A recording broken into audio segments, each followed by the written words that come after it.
A father's outrage at the refund desk. When entitlement meets policy. Imagine this.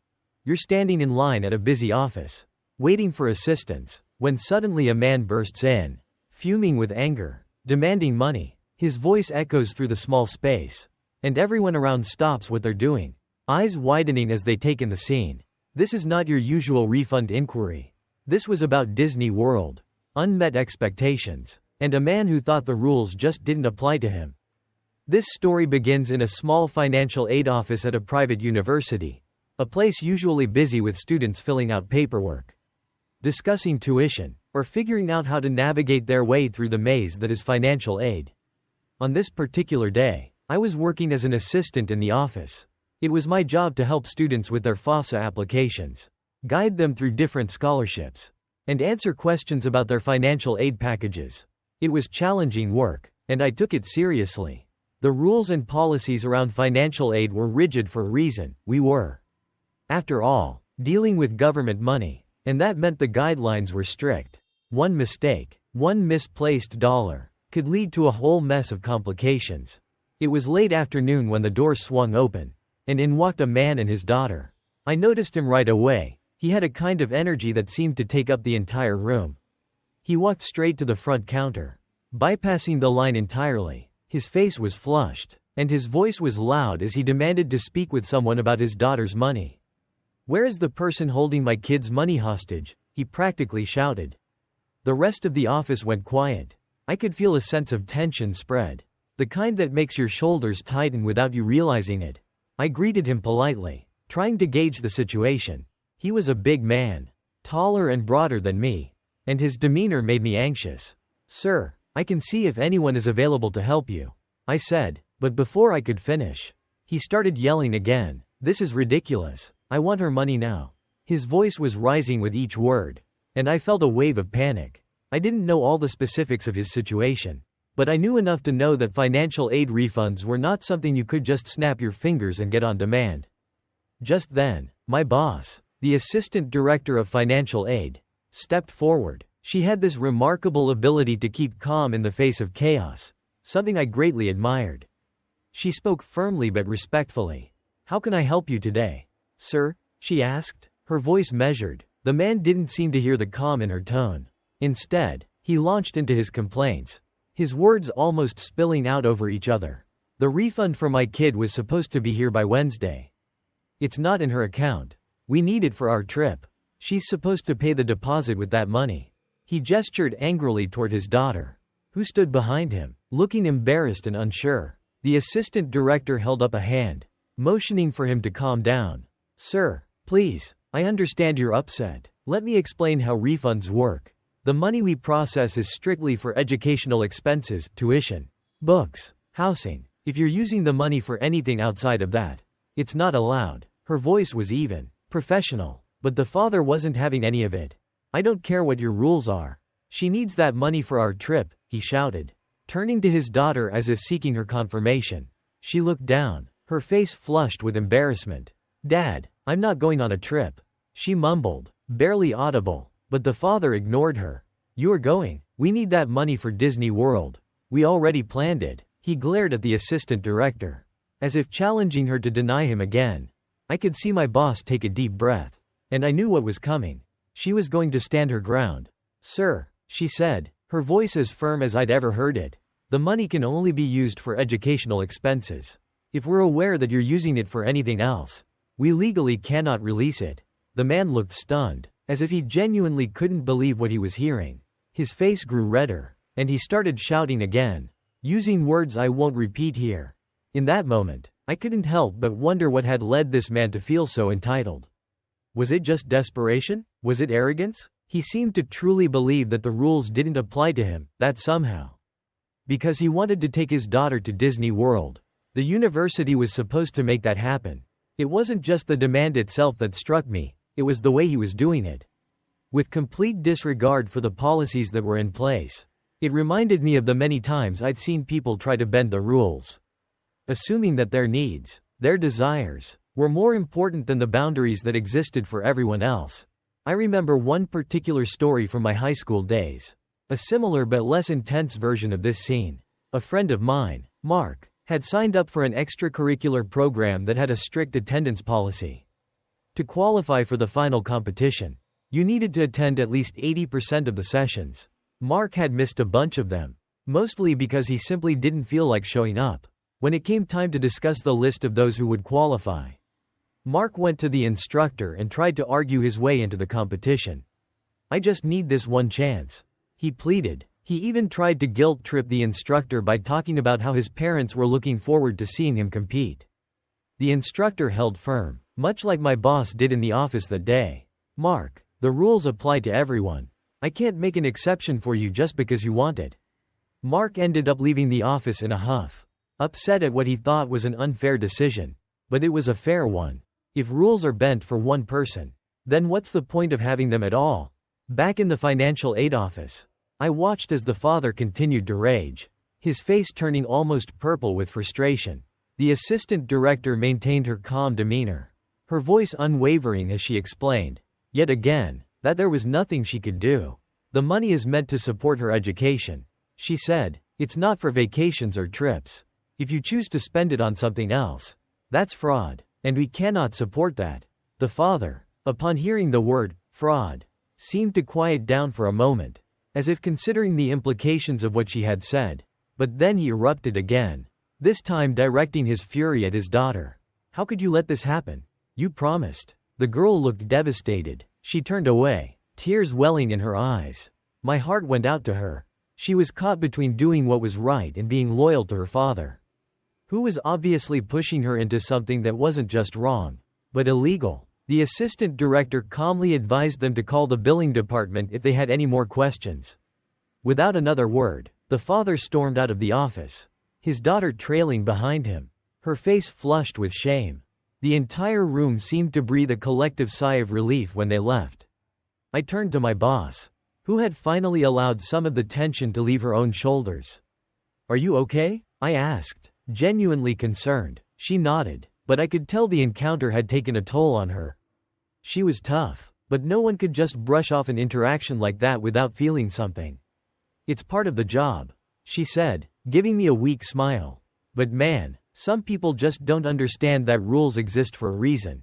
She was right. What I saw that day was not just about a man trying to get money for a vacation, it was about entitlement. About people assuming that they could circumvent boundaries just because they wanted to. This entitlement is not limited to financial aid offices or school programs. It's the neighbor who believes that the rules don't apply to them when it comes to noise limits or parking restrictions. It's the person who thinks they deserve a promotion at work, even though they haven't put in the effort or the hours. Entitlement is a pervasive issue, one that can create unnecessary conflict and tension when people refuse to accept that there are limits to what they can demand from others. The situation reminded me of a story my uncle once told me about his time as a manager at a small restaurant. He had hired a young employee named Jane, who was always late to her shifts. She had an excuse every time: her car wouldn't start, she slept through her alarm, her roommate had borrowed her uniform. My uncle tried to be understanding, but there came a point where he had to draw the line. "Jane, if you're late one more time, I'm going to have to let you go," he told her. She didn't take it well. She argued that her life was hard, that she had more challenges than other employees, and that he should give her more leeway. But my uncle held firm. "Everyone here has challenges," he said, "but we all have to be on time. That's the rule." Jane ended up being late again, and my uncle fired her. Much to her shock, she had assumed that her situation made her an exception to the rules, that her challenges were somehow more valid than those of the other employees. It wasn't that my uncle lacked empathy. He cared deeply about his employees, but he knew that if he let Jane break the rules, it would be unfair to everyone else who made the effort to be on time despite their own struggles. Entitlement often comes from a place of ego, a belief that one's own needs or desires are more important than the established rules or the needs of others. In the financial aid office, the father's demand was not just about money, it was about his belief that his wants superseded the policies in place. It was about him trying to use his daughter's educational funds to finance a family vacation, without a second thought for the consequences or the ethics of such a decision. When I think back on that day, I remember feeling a strange mix of emotions. There was sympathy for the daughter, who was clearly caught in a difficult position. There was admiration for my boss, who remained professional and firm despite the man's attempts to bully her into submission. And then there was frustration at the entitlement, at the complete disregard for rules that were meant to help, not hinder. But there is a lesson in this story, as there is in many such encounters. The lesson is about boundaries, why they exist and why they matter. Boundaries, whether they're financial, personal, or professional, are there to maintain fairness and to ensure that no one takes advantage of the system or of other people. If we allow entitlement to override these boundaries, then we're not just bending the rules for one person, we're breaking them for everyone. And when that happens, the entire system becomes unfair. It's important to understand that following rules doesn't make you weak or inflexible. On the contrary, respecting boundaries is a sign of strength.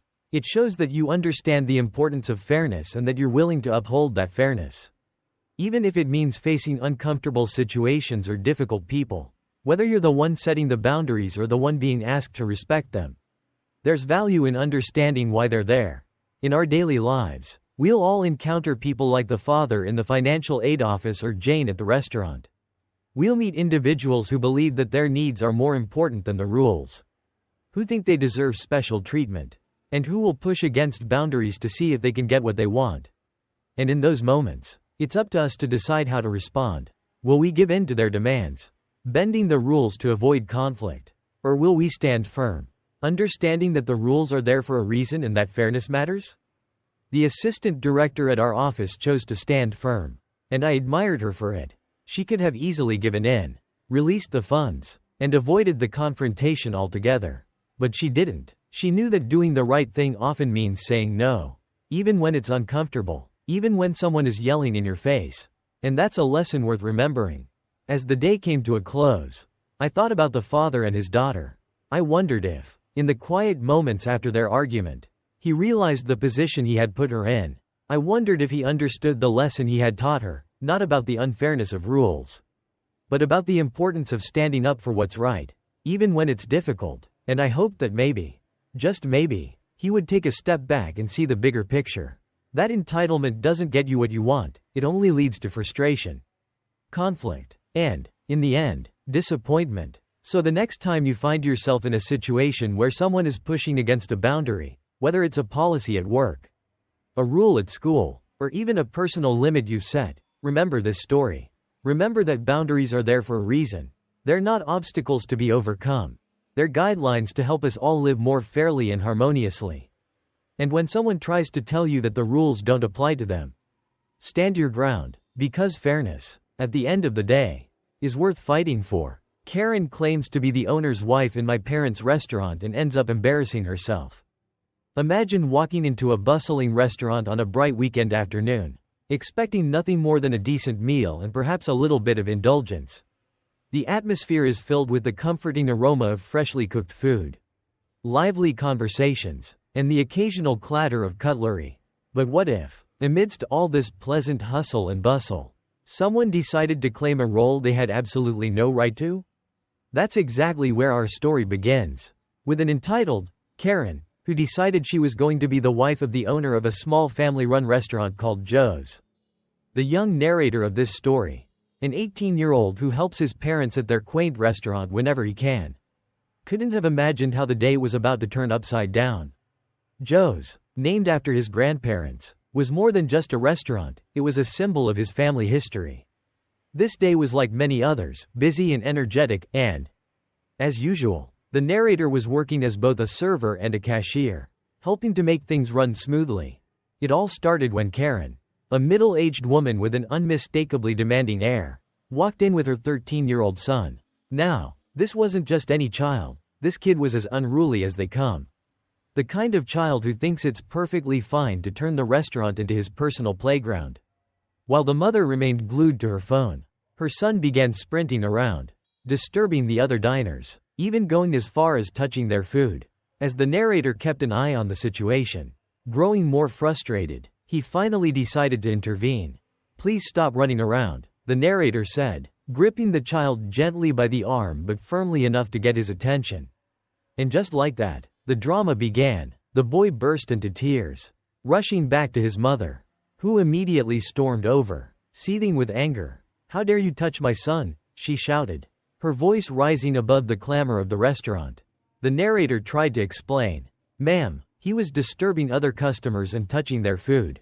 Karen, clearly feeling challenge, responded with her iconic line, "Do you even know who I am? I am the owner's wife. You're getting fired today." The narrator couldn't help but chuckle internally. Owner's wife? That was a new one. Even for him. Usually, customers who tried to pull rank would claim to be a friend or relative. But Karen went straight for the top. To make matters worse, she actually knew his father's name, which made the situation even more surreal. Determined to go along with her charade, the narrator played along, pretending to be scared of losing his job. After all, what harm could come from a little bit of fun at Karen's expense? The scene escalated when Karen demanded to see the manager. And as fate would have it, the narrator's father emerged from the kitchen to handle the commotion. Karen, still committed to her false identity, began demanding that his father fire the rude employee. "Your staff was disrespectful to my son," she fumed. "I want him gone now." The father, unfazed, looked at the narrator and back at Karen. "I'm sorry for any inconvenience, but I can't just fire someone without reason," he said calmly. Karen, feeling cornered, doubled down. "Do you even know who you're talking to? I am married to the owner of this place." The father smiled, an amused glint in his eyes. "Ma'am, I am the owner of Joe's, and you are certainly not my wife." The color drained from Karen's face as the realization hit her. The situation only got worse when she grabbed her phone, insisting she would call her husband to get this mess sorted out. When the phone in the narrator's father's pocket rang, Karen's expression went from furious red to ghostly white. She had been caught, and there was no escape. Humiliated, she grabbed her son and stormed out, leaving behind not only her order but also a restaurant full of amused patrons who couldn't help but laugh at her failed power play. The story could have ended there, but it turned out to be just one of several dramatic encounters in the narrator's life. The young server went on to share another story involving his own family, a personal account of loyalty, heartbreak, and the challenges of holding onto relationships. His ex-husband had divorced him 3 years ago when the two couldn't agree on whether to have children. The narrator had made his stance clear from the beginning: no kids. His ex, however, had a change of heart 4 years into their marriage, and the relationship ended soon after. It wasn't until years later, after the narrator had rebuilt his life and started to flourish, that his ex showed up on his doorstep. Disheveled and desperate, his new wife had given him everything he thought he wanted: children, a family, but the reality was far from the dream. The responsibility, the stress, the lack of love and intimacy in his new marriage had worn him down. And he was now begging for a second chance. But the narrator knew better. He had moved on, learned to love himself, and wasn't about to jeopardize his progress by taking back someone who had once prioritized hypothetical children over their marriage. In telling this story, the narrator found strength, showing that sometimes letting go is the bravest and best thing you can do, even when someone comes back asking for forgiveness. He had laughed in the face of his ex-husband's plea, not out of cruelty, but out of the absurdity of the situation. It was as if life had come full circle, offering a poetic dose of karma to someone who had thought the grass was greener on the other side. But not all lessons in loyalty are as clear-cut. The narrator then shared a third experience, one involving his foster father, Joe, and Joe's new girlfriend, Sarah. After Joe's wife passed away, Sarah was the first real relationship Joe had pursued, and things seemed promising at first. However, once Sarah moved in, her true nature started to show. She was disrespectful, ignoring the narrator and even going as far as spreading lies about the family dynamics. Sarah claimed she and Joe were trying for a baby, asserting that Joe had never had children, completely disregarding the narrator's place in Joe's life. Despite his hurt feelings, the narrator handled the situation with maturity. He chose to speak directly to Joe instead of letting resentment fester. Joe, upon learning of Sarah's behavior, was visibly upset but did the right thing. He confronted her, defending his relationship with the narrator and demanding respect. Things seemed to settle down after that, with Sarah apologizing and Joe standing by his son. But as it turned out, Sarah had other plans. Not long after moving back in, Sarah announced that she was pregnant, demanding that the narrator move out so she could have Joe to herself. When Joe refused, she attempted to manipulate him, threatening to leave and make things difficult. It wasn't until the narrator accidentally stumbled upon her messages, detailing her fake pregnancy and manipulative schemes, that the truth was finally revealed. This time, Joe ended things for good, choosing his son's well-being over a toxic relationship. In all of these stories, there is a common thread: entitlement, deceit, and the importance of loyalty. Whether it was the entitled customer pretending to be someone she wasn't, the ex-husband begging for a second chance after abandoning his marriage, or Sarah trying to manipulate her way into security at the cost of a family bond, each individual tried to take what wasn't theirs, believing they could bend reality to suit their needs. But life doesn't work that way. The narrator's experiences show us that the people who matter the most are those who stay by our side without ulterior motives. Those who choose us even when it isn't easy. Loyalty isn't about ownership or entitlement, it's about the quiet, everyday choices we make to support, respect, and love one another. And sometimes, the best way to stay loyal is to let go of those who no longer fit into our lives, no matter how much they plead for a second chance. These stories also highlight the importance of self-respect and boundaries. The narrator could have given in to Karen's outrageous claims, his ex-husband's emotional manipulation, or Sarah's demands, but he chose to stand up for himself and for what was right. His father, Joe, also exemplified what it means to be a true parent, choosing his son's well-being over a relationship that was built on lies and manipulation. In life, we all come across people like Karen, the entitled mother who believes the world revolves around her, like the ex-husband, who doesn't realize the value of what he has until it's too late, or like Sarah, who believes she can use deceit to manipulate others into getting what she wants. But it's in how we respond to these people that defines us. Do we let them control us? Or do we take a stand, even if it means risking conflict or confrontation? To those watching, think about the situations in your own life. Are there people who drain your energy? Who take advantage of your kindness? Who make outrageous demands of you without giving anything in return? Remember that it's okay to walk away. It's okay to laugh in the face of entitlement, to set boundaries, and to choose your own well-being over someone else's misguided expectations. And maybe, just maybe, the next time someone claims to be something they're not, you'll have the courage to stand your ground, call their bluff, and watch as the truth brings everything crumbling down, just like Karen at Joe's. The ex-husband on the doorstep, or Sarah with her fictitious pregnancy. Loyalty, respect, and honesty are what matter most, both to others and, most importantly, to ourselves.